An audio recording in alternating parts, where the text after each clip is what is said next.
my name is Chad Barnett. I'm a student in the Master of Science of Geographical Information Systems Technology program at the University of Arizona. And this is my final project, Catalina State Park. Take a virtual hike on many of the park's popular trails. So the geographical problem I'm looking at is that lack of local knowledge can endanger hikers. The goals I hope to attain during this presentation and project are to provide a resource for detailed hiking trail information that the general public can access from the comforts of their home, to increase public safety and awareness while hiking within the Catalina State Park, and rescue teams for help. So what we'll look at during this presentation is the location of the Catalina State Park and what the project parameters are. We'll cover what data was collected for the project and how that data was collected. We'll look at what the data was used for. And finally, we'll look at how the general public can benefit from the results of this project. So Catalina State Park is located in southeastern Arizona in the northwestern region of the city of Tucson. It's bordered on the west by the town of Oro Valley and on the east by the Santa Catalina Mountains. So the data set includes 10 trails within the park boundaries. 2 of these trails are not listed on the park brochures, but they are still accessible to hikers. And one of the trails has been combined with 3 additional trails to create a bigger loop trail. And several bits of data were collected for and along each of these trails in the study area. And these include the total trail length, the distance traveled along the trails to the specified points, the GPS coordinate points, the altitude, the obstacles along the trail, as well as photographs along the trail. The field equipment that I used in the data collection process were a handheld global positioning sensor, a digital point-and-shoot camera, a cellular phone, old-fashioned notebook and pencil, and Esri's ArcGIS collector app, and then other programs utilized during the compilation and presentation portion of the project included Esri's ArcMap and Esri's ArcGIS story maps. So the data was collected at regular intervals along the trail, as well as at additional specified points. These being every 1/10 of a mile along each of the trails. Anytime the trail joined another trail junctions, any obstacles along the trail, such as stairs or water crossings, and also any time that the trail left or crossed the park boundary. Those were marked as well. And so the collection process for each point followed a simple 10-step workflow. First, utilizing the handheld GPS unit, the distance in miles was observed, the elevation in feet was observed, and the latitude and longitude. And these were then recorded in the notebook. Then using the digital camera, a photograph of the trail ahead at that point was taken. And then again in the notebook, the image number of the photograph was recorded, as well as any relevant information, trail notes that were relevant to the image.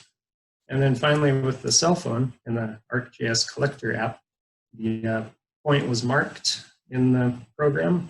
And that was all pre-set up in the collector app on a hosted feature layer. And with the phone camera, a photograph was taken of the trail ahead. And then the photograph was labeled and trail notes were recorded. And then finally, all this data was submitted to ArcGIS collector in the field. So the results for this project consisted of 2 separate outputs. The first being a story map in which each individual trail was focused on. Here's an example of that. So this is an overview map, and one of these was created for each of the trails. And these contain the scrolling text box that gives the pertinent data for the trail. And these overview map slides contain information such as the total trail length, the general trail conditions, and more or less what to expect along the length of each trail, a trail rating, the types of users that can utilize the trail, and where to access the trailhead. Then photographs were taken along the length of each trail.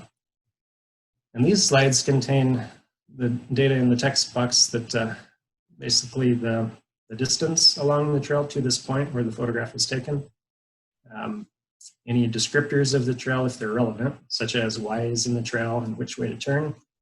It gives the elevation, and it gives the GPS coordinate points. And then finally, elevation profiles were created for each of the trails. So these graphs show the distance in miles across the bottom and the elevation in slide. And these slides contain the total elevation gain between the lowest point on the trail and the highest point on the trail. And one of those was done for each of the 10 trails as well. The second output for the results was in the form of an interactive web map using ArcGIS Collector. Here is the landing page for that application. And so the icons in the legend tell what type of marker each of the points is. The user can then pan around the screen, they can zoom in and out, and they can click on any individual marker point within the map area itself, and that brings up an attribute box that tells more information about that specific point that they clicked on. So here's an example of that. And these attribute boxes contain information such as the accuracy of the point, the coordinates of the point, the elevation in meters, also the time and date the point was marked. It gives the type of point it is, and it gives any trail notes, such as the distance along the trail where the point was marked. And then there's an attachment for photographs along each of the points that can be clicked on, and it brings up the image for the trail at that point. And this is where this data can be accessed on the internet. You might want to note that the story map is a rather large file. It contains over 500 photos. So without a quick connection, it can load a bit slow, but it's all there. And so where do we go from here? Well, there's numerous spur trails within the Catalina State Park that are not included in this project, but they could be. Those spur trails could be mapped out. There's other ruins within the park too, that other than the main one that is marked. There are other ruins that could be marked. There's ancient rock art within the park boundaries that could also be marked. And many of the trails, particularly the ones that extended well beyond the park boundaries, the length was cut short just because of time constraints in the collection process. So those trails could be mapped out further to their extent. Also, the Arizona Trail is nearby, and many of the trails emanating from the park intersect the Arizona Trail.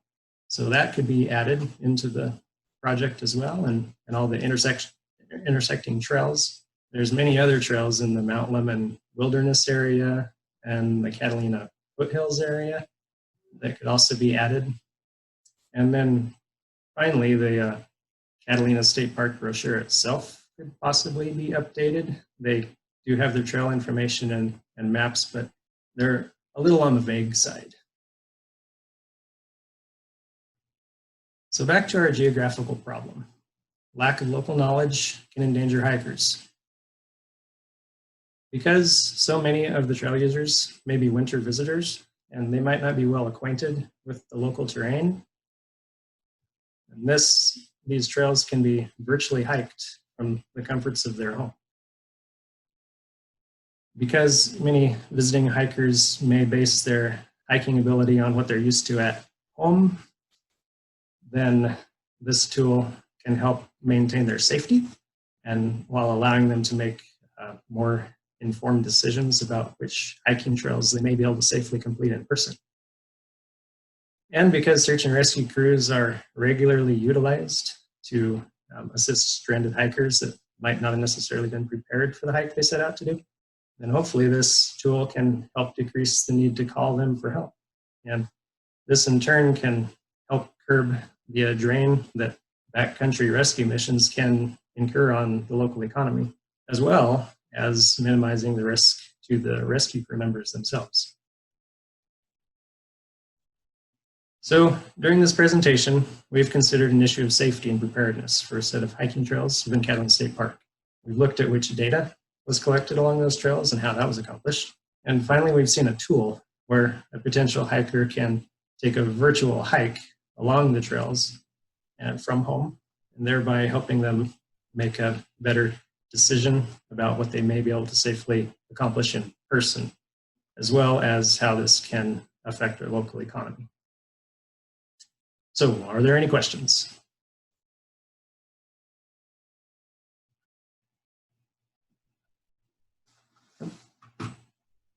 Sorry, you're muted. I